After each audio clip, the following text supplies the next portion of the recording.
साईं की बात।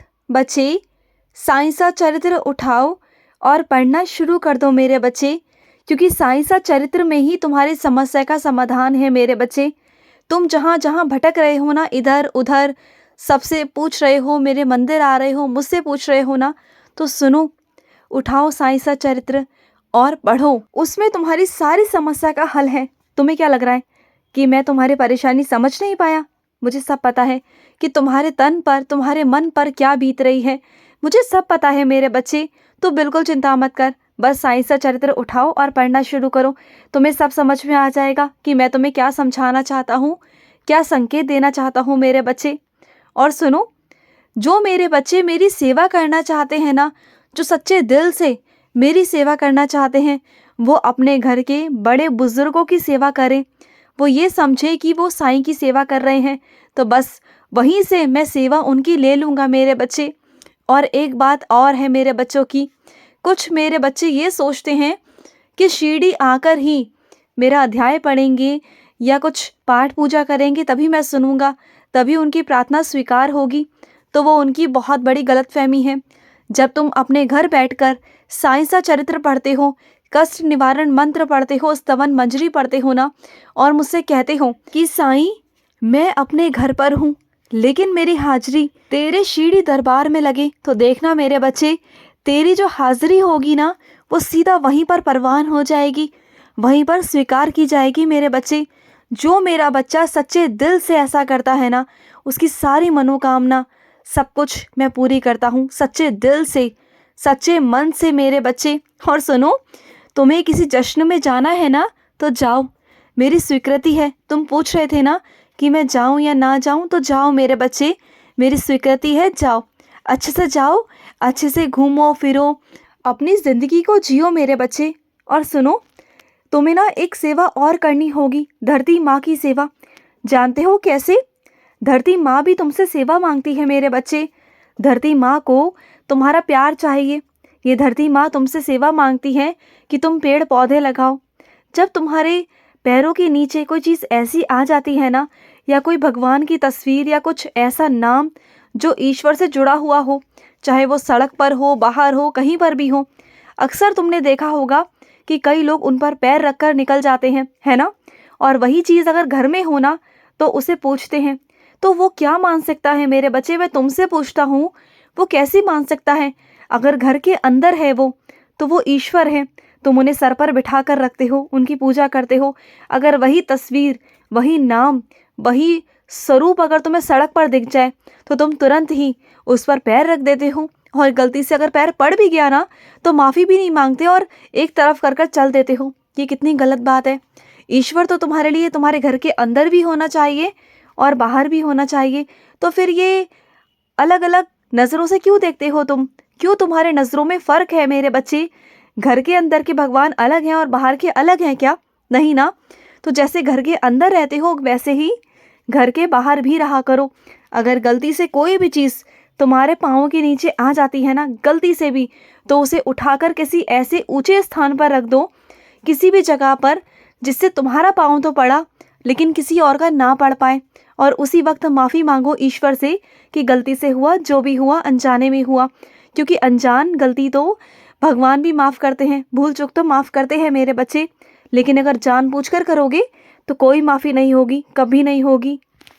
और सुनो, जो मेरे बच्चे चाहते हैं कि उनके घर से नशा निकल जाए, दूर दूर तक उनके घर पर कोई नशा ना हो, तो सुनो, अपने घर से नशा हटाना चाहते हो ना, तो सुबह ब्रह्म मुहूर्त में मेरे आगे जोत जलाया करो। घी की जोत मेरे आगे जलाओ और मेरी साईं सा चरित्र पढ़ो, मेरी आरती करो, काकड़ आरती करो। देखना धीमे धीमे ऐसा कुछ होगा तुम्हारे घर पर, ऐसा चमत्कारिक चीज़ें होंगी कि जो नशा करता है ना, वो अपने आप नशे को कम कर देगा। और एक दिन ऐसा होगा जो जड़ से ही ख़त्म हो जाएगा, उसका दिल नहीं करेगा। क्योंकि तुम जगह जगह भटके हो, तरह तरह की तुमने दवाइयाँ दी हैं, मुझे पता है कि तुम कहाँ कहाँ गए हो, कितने तुमने पैसे खर्च किए हैं, मुझे पता है। लेकिन अब जो मैं कह रहा हूँ ना, वो सुनो, क्योंकि ये सब चीज़ें पैसों से नहीं होती मेरे बच्चे, ईश्वर की कृपा से होती हैं। और जो छोड़ने वाला है ना, उसके मन से होती हैं। और उसका मन बदलूंगा मैं, तुम्हारा साईं, तो इधर उधर क्यों भटकते हो तुम? सीधा मुझसे कहो, मेरे पास आओ, मैं बदलूंगा उसका मन। समझ रहे हो ना? पर उसके लिए तुम्हें थोड़ी सी मेहनत करनी होगी। तुम्हें सुबह ब्रह्म मुहूर्त में उठना होगा और मेरी काकड़ आरती करनी होगी, साईं सा चरित्र पढ़नी होगी। तुम्हें ये सब करना होगा, वो भी सच्चे दिल से।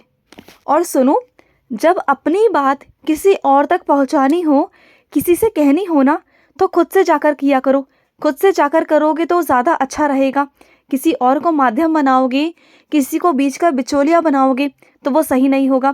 पहली बात तो वो बिचौलिया तुम्हारी बात को वैसा नहीं कहेगा जैसा तुम कह रहे हो, वैसे शब्द इस्तेमाल नहीं करेगा, वो अपने शब्दों में कहेगा, तो सामने वाले को समझ नहीं आएगा तुम्हारे भाव क्या हैं।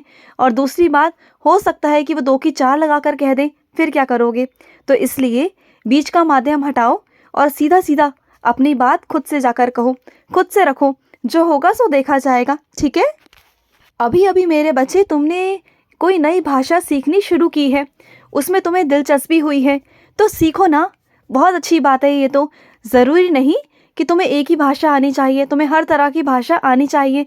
तुम्हें जहाँ भी रुचि हो, जिस भाषा में रुचि हो, सीखो, क्योंकि सारी भाषा मेरी ही बनाई हुई है। सीखो, तुम्हें जो मन करता है करो। अच्छा है ना? अलग अलग तुम्हारे अंदर कलाएं होंगी, अलग अलग चीज़ें होंगी, तुम बढ़ोतरी करोगे, तुम्हारी नौकरी में और वृद्धि होगी। जैसे जैसे तुम अपनी अलग अलग भाषाएं सीखोगे ना, तो तुम्हारे आगे बहुत सारी काम आने वाली है। इसलिए तो मैं तुम्हें सिखवा रहा हूँ, क्योंकि आगे तुम्हें काम आएंगी मेरे बच्चे। तुम्हें अभी नहीं समझ आ रहा, लेकिन आगे बहुत कुछ करवाने वाला हूँ तुमसे, इसलिए ये नई भाषा मैं तुम्हें सिखवा रहा हूँ मेरे बच्चे। और सुनो, जो लोग बराबरी की बात करते हैं ना, कि वो लोग बराबर वालों के साथ ही बैठना पसंद करते हैं, तुम्हारे साथ बैठना पसंद नहीं करते, उन्हें ऐसा लगता है कि तुम्हें अगर अपने पास बिठा लिया तो शायद उनकी इज्जत घट जाएगी, तो सुनो मेरी बात को।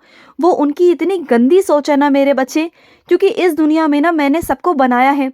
अगर उनके पास में धन दौलत है ना, तो वो मैंने ही दी है उन्हें। मैं जब चाहूँ उनसे वापस ले सकता हूँ।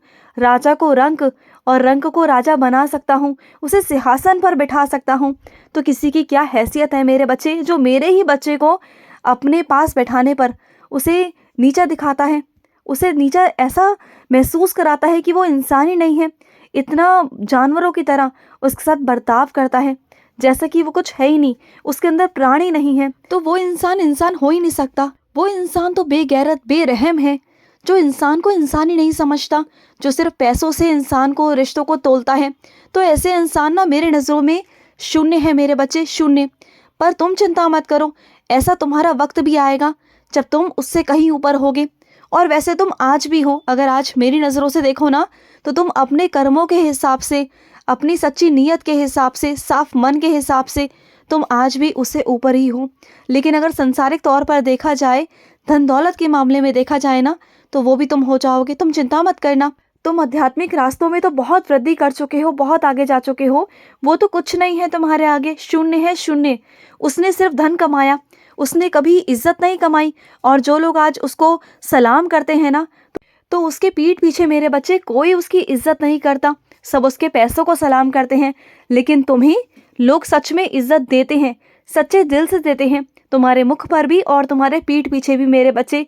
ये फ़र्क है तुम में और उसमें। पर तुम चिंता मत करो, बाकी जो फ़र्क है वो भी मैं हटा दूंगा। अपना दिल ना छोटा मत किया करो। जब तुम्हारा दिल छोटा होता है ना, तो मुझे भी दुख मिलता है मेरे बच्चे, मुझे बहुत दुख पहुंचता है, बहुत दुख। और सुनो, मैं कुछ ही दिनों के अंदर 2-3 दिन तुम्हें कुछ सेवा का मौका देने वाला हूँ। कुछ सेवाएं ऐसी हैं जो तुम्हें खुद अपने हाथों से करनी होगी। करोगे ना? किसी और को वो सेवा मत देना, खुद से करना।